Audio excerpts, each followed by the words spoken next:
Okay, let's look at some practice with converting units outside of the metric system or going between different systems of units.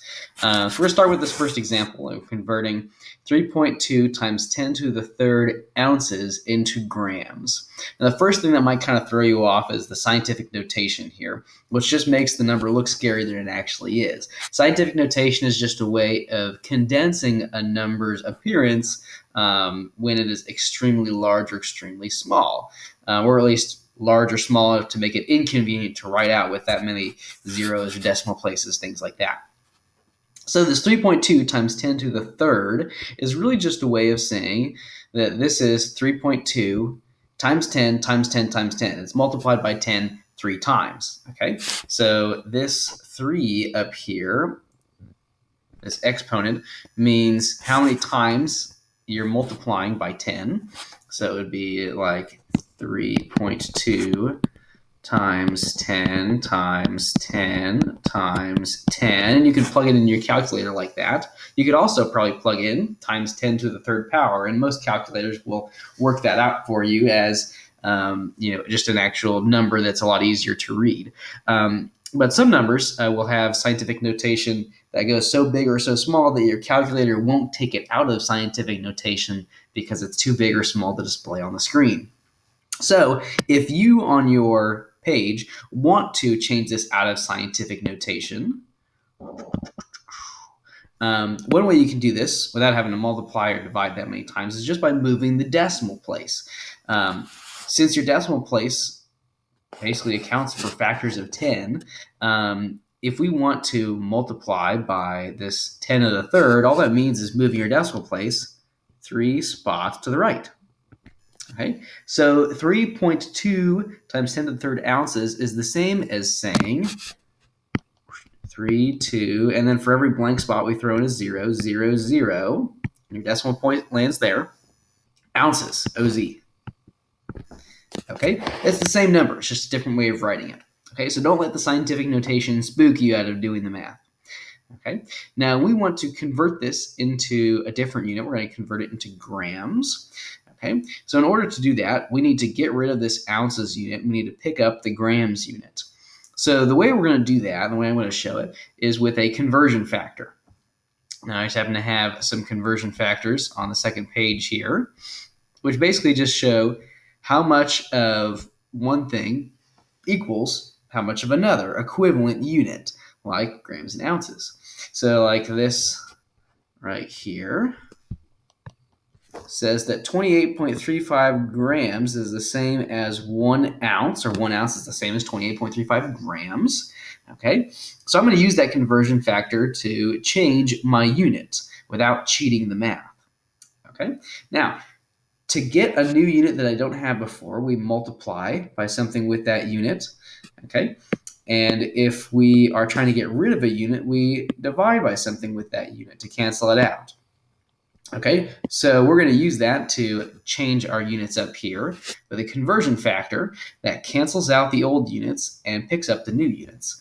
Okay, by multiplying by a fraction bar like this, what we end up doing is multiplying by whatever's on the top and dividing by whatever's on the bottom. Okay, if you think of just a regular fraction, really what it's saying is something divided by something. So if you're multiplying by something divided by something, you're going to multiply by whatever's on top and divide by the bottom. Okay, so nothing really new there mathematically. Okay, what goes in this conversion factor is going to be this relationship between these two units of some equivalent measurement. Okay, so this 28.35 grams and 1 ounce is going to be going in this fraction bar where one of them is going to be going on the top and one of them is going to go on the bottom. Now, in order to get rid of the unit we want to get rid of, that should go on the bottom. So the old unit goes out on the bottom, out with the old and with the new on the top. So if I am trying to get rid of ounces in this problem, then I want to make sure that ounces gets canceled out on the bottom of this. So let's do times a fraction bar. Okay. So since I want to get rid of the ounces unit, it's going to need to get divided by being on the bottom of this fraction bar. So I'm putting ounces down here. Okay, I'm trying to pick up grams is my new unit. So I'm going to put grams up on the top here as my new unit, so it gets multiplied and tagged on. Okay, so this conversion factor is this fraction bar. Okay, and it should relate the number of grams in an ounce or the number of ounces in a gram. So in this case, the conversion factor that we're given tells us how many grams are in 1 ounce. So I just match up these numbers with their units. Okay, we have 28.35 grams in 1 ounce. So since my grams are on top, I'm putting that 28.35 up on top with the grams. And since it's equal to 1 ounce, I'm going to put the 1 on the bottom with the ounces unit. Okay, so when I multiply by the top here, and I end up dividing by the bottom, we're going to end up picking up this grams unit, and we're going to end up canceling out this ounces unit. Okay, so I'm going to end up with a different number. Now, you might be thinking, well, hold on, I'm going to change the number here, and I'm going to end up with something totally different. So, why is that not like cheating the math? Why can't I just multiply by whatever? Well, because it's not whatever. This conversion factor is an equivalent amount of stuff. So 28.35 grams is the same amount of stuff as 1 ounce. Kind of like how 12 inches is the same amount of length as 1 foot, or 60 seconds is the same amount of time as 1 minute. The number is different, but the different unit accounts for the fact that it's talking about the same measurement. Okay, so this is like multiplying by 4 over 4 or 2 over 2. These mean the same thing, just different ways of putting it. Okay, so we haven't multiplied it by just some random number. We've used something that is equivalent. Okay, we're only changing the unit, and it happens to be that the number changes with it. Okay, so if we take 3,200 times 28.35 divided by 1, well, the divided by 1 part doesn't really change anything about it. What we get as our answer, let's change colors here, should be 90,270 grams. Okay, and if you want, you can put a decimal point there. Okay, so this is our answer, and that's all it took. We just had to multiply by our new unit and divide by our old unit and make sure that the numbers attached to those new and old units relate to each other. They're equivalent to each other, okay? And for that, we just have to go look at our list of conversion factors. Let's try another one. So we're going to convert 3.7 tons into pounds, okay? Now, whenever you have a problem like this, we always want to make sure that we start with the information that we're given. Okay, so in this case, I'm starting with this 3.7 tons.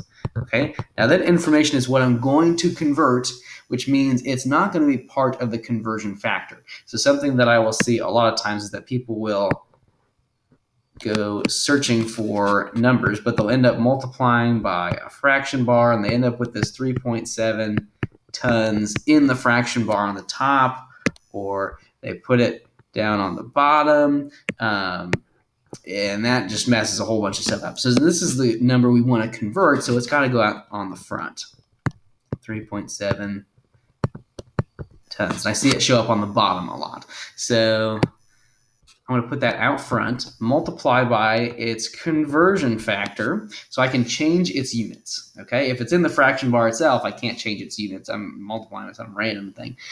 Okay, so in this case, I want to get rid of the tons unit. I don't want that anymore. I want pounds. So my tons unit should be on the bottom here, and my pounds unit should be on the top here. Okay, out with the old on the bottom, in with the new on the top. Okay, so now all I have to do is find the relationship between pounds and tons. So how many pounds are in a ton, or how many tons are in a pound? Okay, now one of them is going to be a lot easier than the other. So usually we pick a conversion factor where something is 1 and the other thing is just a nice whole number. So if I wanted to figure out how many tons are in 1 pound, that would be a very, very small fraction of a ton, because a ton is huge compared to a pound. So we tend to kind of pick the bigger unit as the thing that gets the 1. It's not technically wrong to go the other way. So like, for this conversion factor up here, this could also come out to be about 1 gram is like 0.035 ounces or something like that. It's something pretty small. And that still technically mathematically works, but it sometimes looks a little bit nicer when you have something with, whole numbers instead. Okay, so let's look at our conversion factor for pounds and tons. Let's go on down here. Okay, and you might know this one just from past experiences. There are 2,000 pounds in 1 ton. Okay, now again, you could say that 0.0005 tons are the same as 1 pound, but that number is kind of a little bit more annoying to use. It doesn't look as nice when we throw it in our conversion factor. So I had to match up my numbers with my units. So since we're dealing with 1 ton being equivalent to 2,000 pounds, I want the 2,000 with the pounds. I want the 1 with the ton. That rhymes. That's kind of fun. I'm going to erase the S just so it's grammatically correct. Okay, so when I multiply by the top and divide by the bottom, I should be able to cancel out my tons units, and I'll wind up with the unit of pounds.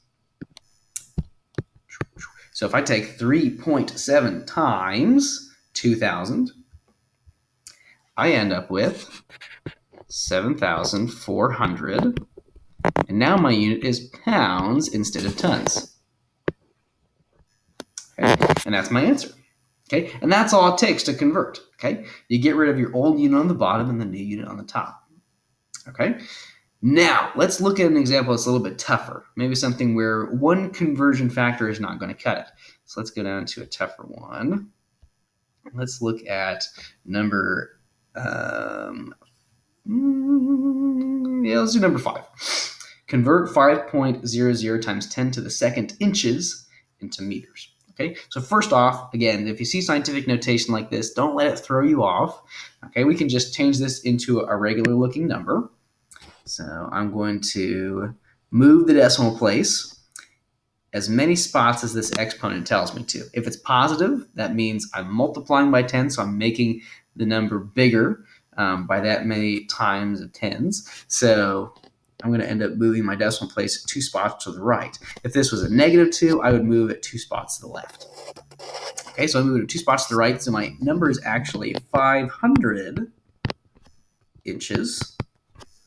All right, and I want to convert that into meters. So I'm going to make my fraction bar. All right, I want to get rid of inches, so I'm going to put that unit on the bottom.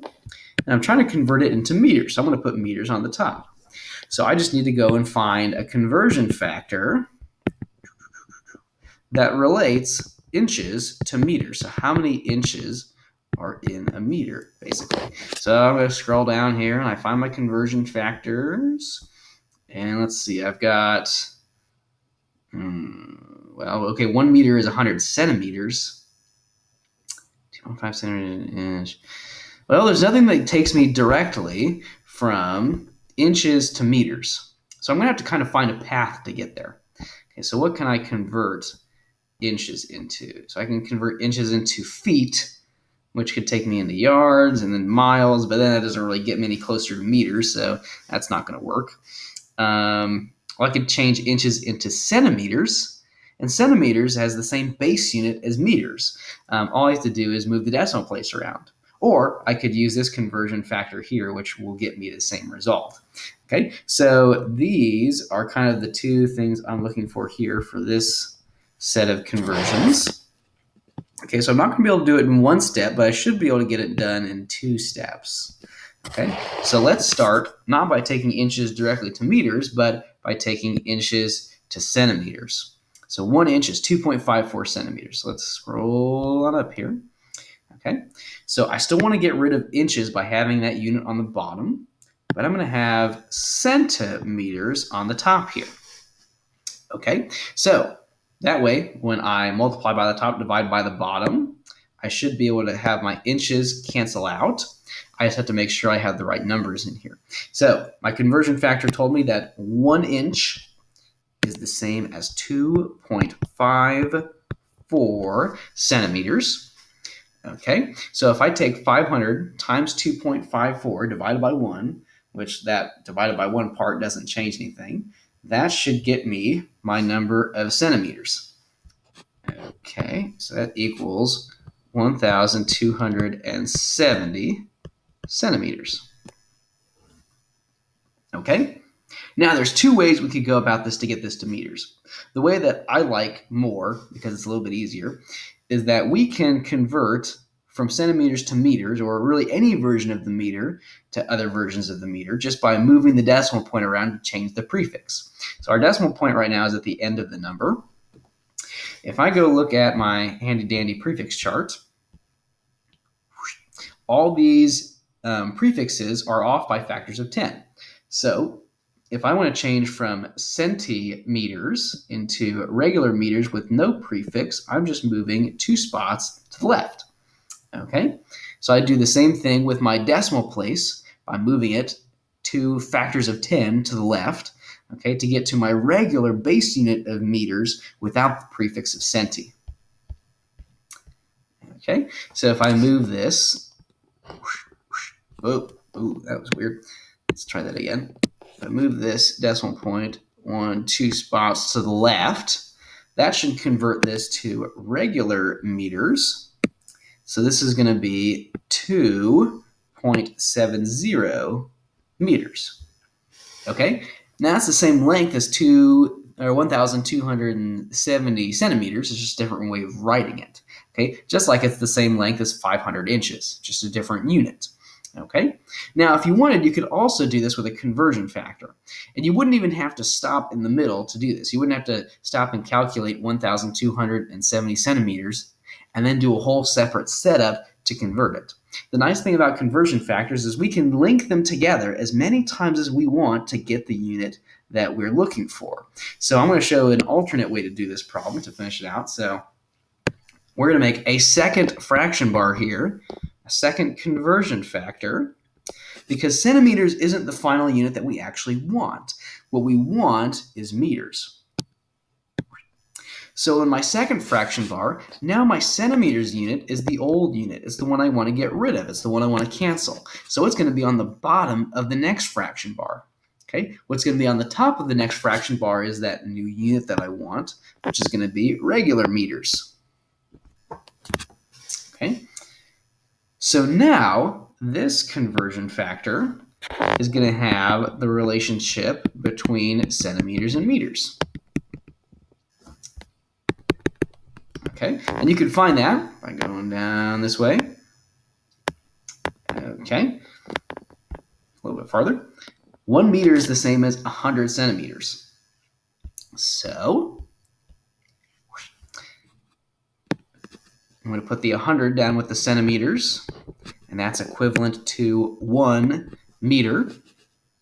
Okay. So when I end up multiplying and dividing by this next fraction bar, I'm going to end up getting my centimeters to cancel out, and I'm going to be left with meters. So I am multiplying by all the stuff on the top and dividing by all the stuff on the bottom. Okay, so I'm going to take 500 times 2.54 divided by 1 times 1 divided by 100. And that should get me my answer. And if we did it right, it should come out to be the same number, which was like 12.70. So I'm going to take 500 times 2.54 divided by 100, and I get, hey, 12.7, which is the same as 12.70, just without that extra 0 at the end there. Okay. So that's my answer, 12.70 meters. Okay. So the nice thing about this is you can continue to link on conversion factors and do fraction bars over and over until you get the unit that you want. And there are some cases where our conversion factors will only take us from this to that, and we'll end up needing 3 or maybe even 4 conversion factors for something. For now, we're going to keep it pretty simple. We're not going to go like 4 fraction bars long, but that kind of stuff can happen. And the further you get into chemistry, the more common that can be, because we end up with specific units that can't be so easily converted from one to another. They're very specific to, say, a substance like water or hydrogen gas or hydrogen chloride or something like that. So let's look at least one more example. So let's go to the last one. Let's look at number 8. So this kind of brings all the stuff together. Convert 1.83 times 10 to the 6th milligrams into pounds. Okay, well, the first thing I'm going to do is just get this out of scientific notation so I can understand the number a little bit better. So this times 10 to the 6th means I'm multiplying it by 10 6 times. Okay, so I'm going to be moving my decimal place 6 spots to the right. So I'm going to go 1, 2, 3, 4, 5, 6 spots over this way. So I'm going to move in the decimal place past the 8, past the 3, and then past 1, 2, 3, 4 zeros. So this is going to be the same as saying 183 0 0 0 0. So that would be like 1,830 milligrams. mg for milligrams. Okay, we're going to convert this into pounds. Okay, so again, ideally, it would be wonderful if we could multiply by a fraction bar, okay, where we were getting rid of the unit of milligrams on the bottom, and we had a conversion factor that would take us straight into pounds from there. Okay, but going straight from milligrams to pounds is not super likely. I'm not going to be able to probably find a conversion factor that goes straight from that to that. It's not something as common as like 3 feet in a yard or 60 seconds in a minute. Well, let's check just in case and see what maybe path we can make. Okay, so grams, ounces, pounds. So I don't even see milligrams on these conversion factors. So that's not great. We do have regular grams, so that's good, I guess. Let's see. Well, what about pounds? Pounds is the other thing that we need. Okay. So maybe we should try going from the other end first. How can I get from pounds to milligrams? Well, I've got pounds here and here. Okay, so I could relate pounds to kilograms, which I could then just move the decimal place to change. Okay, so if I can get to something like this, that might make things a little bit easier. I could go between ounces to pounds, but I don't also have to go from my grams to ounces. So there are a couple ways you could do this. Okay, one way, which would kind of take the longer way, is going to be kind of getting to regular grams and changing that into ounces, and then changing that ounces into pounds. Okay, the other way is trying to get to kilograms and then changing that kilogram straight into pounds. Okay, either way works, but either way is also going to need to start with moving your decimal place around. Okay, we are starting in milligrams here. Okay, and none of our conversion factors down there use milligrams, but they do use versions of the gram, like the regular gram with no prefix, or kilograms with the K prefix on there. Okay, so let's kind of talk about this option first. So I could take my milligrams and move 1, 2, 3 spots to the left on the decimal place. That would change my milligrams into regular grams. Then I could use this conversion factor to change from grams into ounces, and then from that number of ounces into pounds. So I could move my decimal place and then use 2 conversion factors, one between grams and ounces and one between ounces and pounds. So that's one option, but it's still kind of lengthy. So let me show you the other quicker option. Okay, and both would work just as well, but the less we have to calculate, the better. The more things you have to calculate, the more chances you have to mess something up. The more chances there are of something going wrong in your calculator and making an error. So let's shoot for the shorter route, which would be like this. Okay, if I can get to kilograms, I can change right into pounds. So instead of going from milligrams and stopping at regular grams, we're going to go 1, 2, 3, 4, 5, 6 spots to the left to get from milligrams all the way over to kilograms. Okay, So then if I can change that to kilograms instead of milligrams, all I need is one conversion factor to change into pounds, which is so much easier. It should get you the same answer, but I think this is going to be a lot nicer if we only have to do one conversion factor, especially because we already had to deal with scientific notation. So let's go up here. So right now my decimal point is sitting right there. If I want to change this milligrams into kilograms, I'm going to go 1, 2, 3, 4, 5, 6 spots to the left. So it's going to land actually back where it started. Except this time it's not going to be times 10 to the 6th. This time it's going to be kilograms. So I'm going to put my decimal point right there. I'm going to take my decimal point away here. Okay, instead now this is kilograms instead of milligrams. Okay, I'm going to erase these units here too because this is going to change in a second. Okay, now having this 1.830000 is kind of unnecessary. The extra zeros don't make the number any different, so I'm going to rewrite this as just 1.83. So now that we got the decimal point moved basically back to where it was, 1, 2, 3, 4, 5, 6 spots.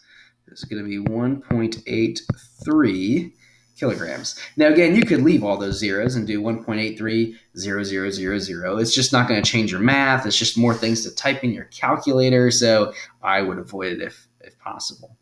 Okay? So in a funny turn of events, we've kind of wound up putting the decimal place back, except now, instead of having this very large number, we have this regular size number, and our unit is in kilograms instead of milligrams. Okay? So you can even kind of figure out that, okay, maybe a kilogram is the same as 10 to the 6th or a million milligrams. And actually that might be on this down here. Let's see. Well, it doesn't say it specifically, but you might be able to see kind of the difference in decimal points between 1,000 for kilo and 0.001 for milli, or that kilo is 10 to the third and milli is 10 to the negative third. They're 6 spots apart, 6 factors of 10 apart. Okay, so kind of just a little interesting tidbit. Now, let's change our units. We're trying to get rid of kilograms. So kilograms is going on the bottom here. All right, we want to pick up the unit of pounds, so pounds is going on the top. Okay, and since we picked this to be nice and convenient, now all we have to do is use this conversion factor.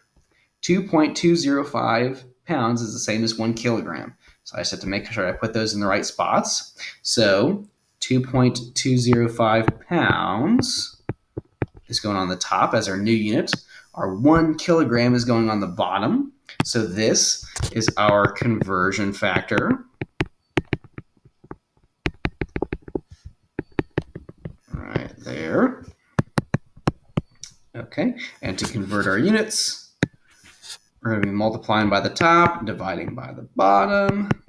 Our kilogram units should cancel out, and what we're going to be left with is just a unit of pounds. So I just plug this into my calculator. 1.83 times 2.205 divided by 1, which doesn't change my answer, gives me 4.0, amount 4 or 35, however you want to round it. Let's do 35, 0.035. And now this is in pounds. And that's my answer. Okay, so whenever you are doing a conversion, any kind of conversion at all between any two units that have some kind of equivalent conversion factor, say, hey, this is the same as this, okay, different way of measuring it, but same amount of stuff, you can do a conversion just by dividing and getting rid of the old unit on the bottom and multiplying by the new unit on the top. It works the same way every time. Okay, and the more you practice this, the more that you'll be able to just get through it, and the more, or you'll be able to see the path to change from one unit to the other. It gets easier the more that you do it. Okay, but in any case, you get rid of units by dividing them off, and usually that comes from canceling them by having them on the bottom of your conversion factor. Your new units are up on the top, so they get multiplied. And what goes in the conversion factor is how many of this is in this or how many of this is in this. All right. Whatever data we are starting with to convert always goes out front and then multiplies and divides by that conversion factor to change the units.